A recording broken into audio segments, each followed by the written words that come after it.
ये तो मैं आपको पहले भी बता चुका हूँ कि जब भी किन्हीं दो देशों के बीच में युद्ध होता है उसको बाहर से कई सारे देश मॉनिटर करते हैं। युद्ध से संबंधित सैटेलाइट इनपुट्स, न्यूज रिपोर्ट्स और अपडेट्स को लगातार कंपाइल किया जाता है और केस स्टडी की जाती है कि हमला करने वाले देश की सेना ने क्या रणनीति अपनाई थी, कौन से हथियार ज्यादा इस्तेमाल किए, कौन से हथियार ज्यादा कारगर साबित हुए, डिफेंस यानी कि रक्षा करने वाले देश की सेना ने कैसे जवाब दिया, दोनों देशों की सेना के क्या बैटल प्लान थे और क्या स्ट्रेटेजी रही, और सेना के तीनों अंगों एयरफोर्स, आर्मी और नेवी ने कैसे कोऑर्डिनेट किया। ये स्टडी किया जाता है कि किन टैक्टिक्स और नीतियों से किसी देश की सेना ने ज्यादा प्रभावशाली तरीके से मिलिट्री और कॉम्बैट ऑपरेशंस को अंजाम दिया, ताकि फ्यूचर में अगर हमें कोई युद्ध लड़ना पड़े तो हम वो गलतियां ना करें जो किसी न किसी देश द्वारा युद्ध में की गई हों और उनसे हार का सामना करना पड़े। कहने का मतलब है कि डायरेक्ट और इनडायरेक्ट रूप से इन्वॉल्व हों या फिर ना हो, लेकिन हर एक युद्ध को बाकी देश केस स्टडी के रूप में देखते हैं। आपको याद होगा जब नागोर्नो कराबाख में अजरबैजान और आर्मेनिया के बीच युद्ध हुआ था, उस युद्ध में ड्रोन्स की सफलता देखने के बाद दुनिया के हर एक देश ने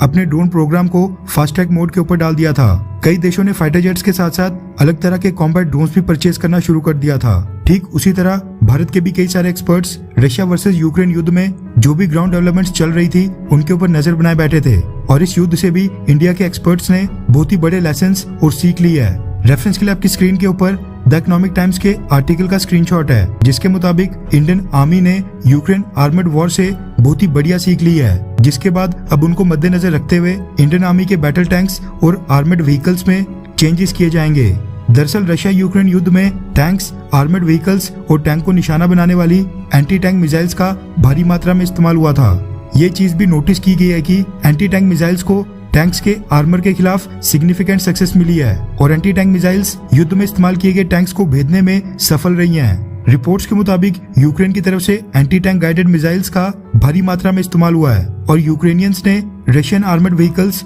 और रशियन टैंक्स की कमजोरी को अच्छे से एक्सप्लॉइट भी किया है। अब रशिया की तरफ से जो टैंक्स इस युद्ध में इस्तेमाल किए गए थे उनमें और भारतीय टैंक्स में काफी सिमिलरिटीज हैं, कई समानताएं हैं। T-90, T-72 टैंक्स और BMP सीरीज के इन्फेंट्री कॉम्बैट व्हीकल्स, जिनके ऊपर इंडियन आर्मी भी काफी हद तक निर्भर करती है, ये रशियन प्लेटफॉर्म के ऊपर ही बेस्ड हैं। इसके अलावा भारत के टैंक्स के कई सारे इक्विपमेंट और आर्मर रशिया के टैंक से ही मेल खाते हैं। इसलिए इंडियन आर्मी ने जो भी इस युद्ध से इनपुट्स लिए हैं उसको इस्तेमाल करते हुए इंडियन आर्मी के लिए एक futuristic main battle tank design किया जाएगा, जो अभी मौजूद मेन बैटल टैंक से ज्यादा मजबूत और ज्यादा एडवांस्ड होगा। नए बैटल टैंक में यूक्रेन युद्ध में आई कमजोरियों का खास ध्यान रखा जाएगा। एक्सपर्ट्स का कहना है कि अभी मौजूद मेन बैटल टैंक्स का डिजाइन 30 से 40 साल पुराना है, जबकि एंटी टैंक मिसाइल्स और रॉकेट्स की बात करें तो वो नई और एडवांस टेक्नोलॉजी के ऊपर बेस्ड हैं। इसलिए यूक्रेन रशिया युद्ध में अपर हैंड यानी कि बढ़त एंटी टैंक मिसाइल्स और रॉकेट्स के पास देखी गई। भारत ने अब इससे सीख ले ली है और अब नए फ्यूचरिस्टिक मेन बैटल टैंक के डिजाइन के ऊपर काम